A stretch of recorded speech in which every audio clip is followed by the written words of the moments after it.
আসসালামু আলাইকুম everyone, welcome to a new vlog. আজকের ভ্লগটা স্টার্ট হচ্ছে একটা বার্থডে ব্যানার আর একটা কেক দিয়ে। তার মানে হচ্ছে আজকে ভ্লগে আমি আমাদের বাসার যে কোনো একটা মানুষের বার্থডে সেলিব্রেশন দেখাবো। সো বেসিক্যালি বার্থডেটা ছিল আনিভার ছোট চাচুর বার্থডে, মানে আমার দেবরের বার্থডে ছিল। সো আমরা হচ্ছে কেক পিক আপ করতে গিয়েছিলাম। আমরা আগে থেকে কেকটা অনলাইনে অর্ডার করে রেখেছিলাম, বাট ওদের হচ্ছে ডেলিভারি চার্জ খুব বেশি হওয়ার কারণে আমরা পরে ভাবলাম নিজেরাই গিয়ে নিয়ে আসি, এত টাকা এক্সট্রা চার্জ দিয়ে কেন শুধু শুধু হোম ডেলিভারি নিব। সো এই তো আমরা কেক নিতে আসছি।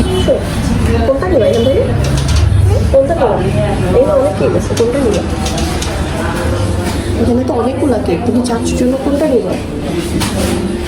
কেকটা পছন্দ হয়? আমরা কেকটা নিয়ে নিয়েছি, এখন হচ্ছে গাড়িতে উঠে যাচ্ছি।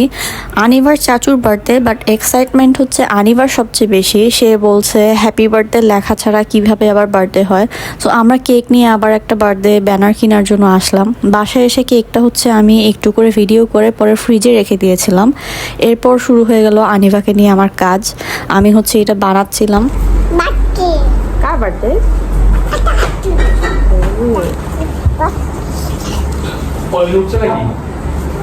কি দাও একটা বানাও। এটা দিছি, এটা দিছো?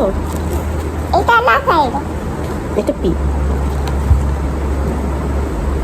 আর এটা পি দাও আমাকে। এটা দিব।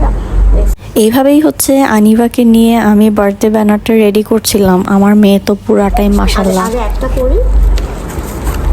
কোনো রকমে আনিভাকে নিয়ে হ্যাপি লেখাটা কমপ্লিট করলাম এইভাবে।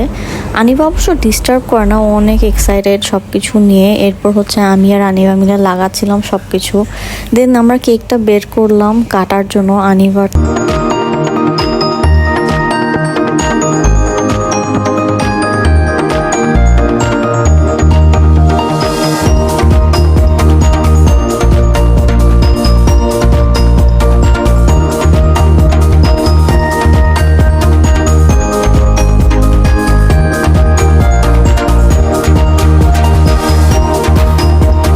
এরপর দিন হচ্ছে আমার আব্বু আম্মুরা আসছিল।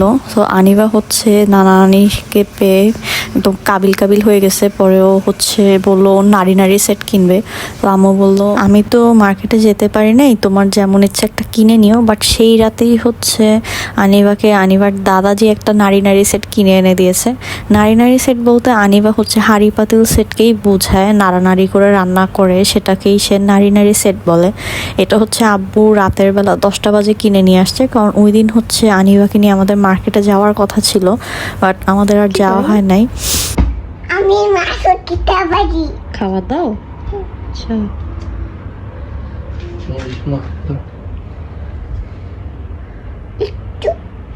অল্প দাও। আনিভাকে যেহেতু প্রমিস করেছিলাম ওকে নিয়ে মার্কেটে যাব, ওকে খেলনা কিনে দিব।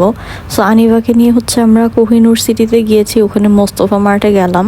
বাট ওখানে গিয়ে আনিভা কনফিউজ, সে কোনো কিছুই পছন্দ করতে পারে না, কারণ তার পছন্দের মোটামুটি সব কিছু মাসাল্লাহ বাসায় নিয়ে গেছে। সো এখন এইখানে হচ্ছে আমি কিছু কাপ প্লেটের সেট দেখেছিলাম, ওগুলো মনে হয় ওদের সেল হয়ে গেছে।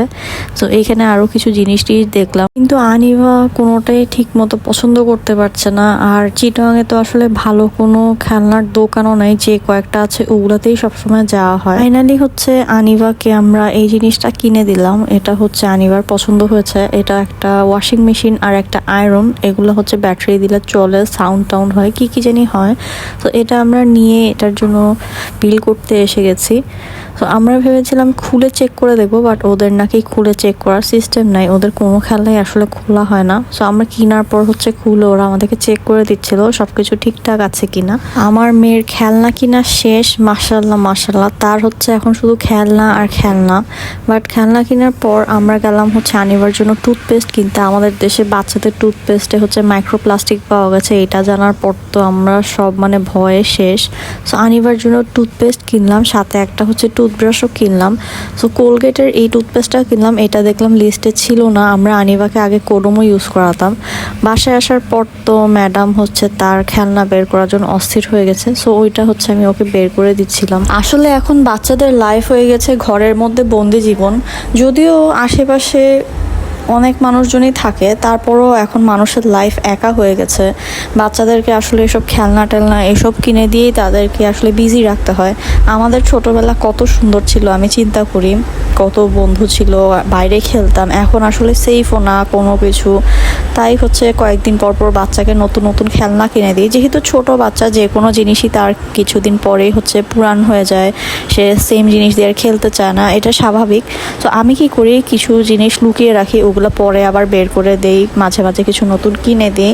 সো ব্লগটা আমি এখানেই শেষ করে দিচ্ছি। এতক্ষণ পাশে থাকার জন্য থ্যাংক ইউ সো মাচ। আমাকে কমেন্টে অবশ্যই জানাবেন আমার ভিডিও আপনাদের কেমন লেগেছে, আর আমার পেজে অবশ্যই একটা লাইক দিয়ে দিবেন।